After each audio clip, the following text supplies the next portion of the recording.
Welcome back to 8 Man Fast. I'm Coach Kubik, head football coach here at Shelby Rising City. And today I want to talk about situational football and 8 man football. And honestly, why I think it's one of the most important things you can practice during the week.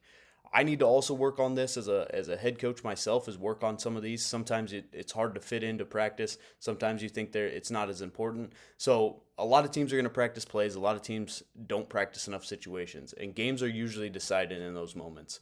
Third downs, goal line, 2 minute situations, short yardage, sudden change. And that's where games are going to swing. So I think one of the biggest mistakes teams are going to make is how they handle those situations on Friday night. Players, if they don't practice those moments, they're not going to handle those situations when the pressure hits. And in 8 man football, especially where space and momentum matter so much, one situation is going to change the game, and you need to have those players ready for that. So to me, situational football is preparing players for those moments that happen. So not just running your offense or defense, but teaching players why or what the moment feels like, how to react, and what the goal is. Because football changes depending on the situation. And third and short is different than third and long. Backed up on your goal line is different than midfield. And 2 minute offense feels a heck of a lot different than normal offense. And players need reps in those situations. So short yardage and goal line. One thing we try to practice every week is short yardage and goal line. Because eventually during the season you're going to need those. You're going to need 1 yard stop, one big moment to change the swing of things. So we try to practice at least short yardage. And if players haven't felt that pressure during practice, Friday night becomes harder. So we want our players comfortable in tight spaces. We want them understanding leverage, physicality, assignments, and communication. And we've talked about those in this channel a little bit more too. Because in those moments, execution's gonna matter, and more than creativity. So 2 minute situations, we always practice on Thursdays. We try to go through that at the end of practice on Thursdays.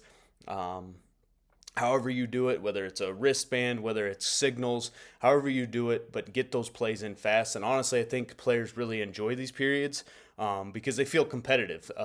They understand the clock's running, communication's urgent, and their urgency is more and decision making. So, and in small school football, communication becomes huge during those moments.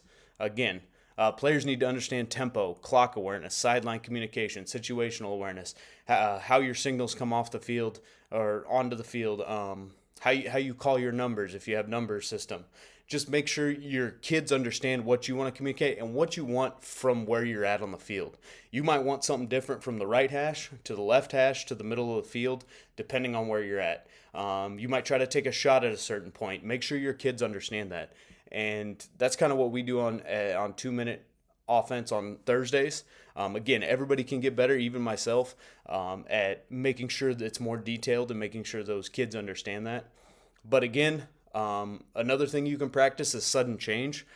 Just a quick break in the middle of practice, sudden change.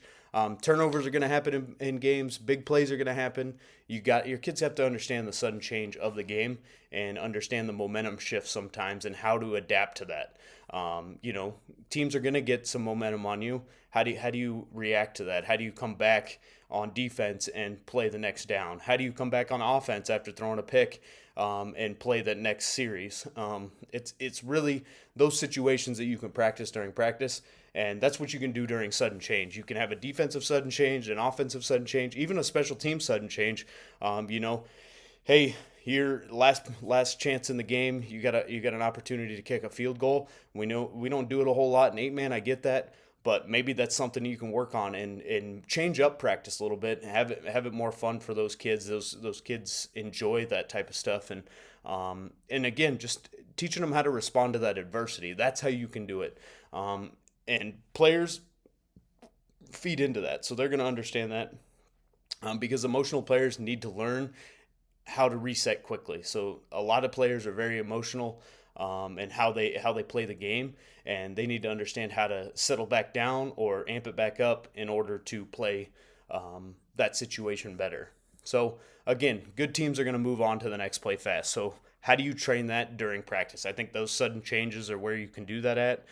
Those 2 minute situations is where you can do that at, and so they're comfortable and ready to go in those situations.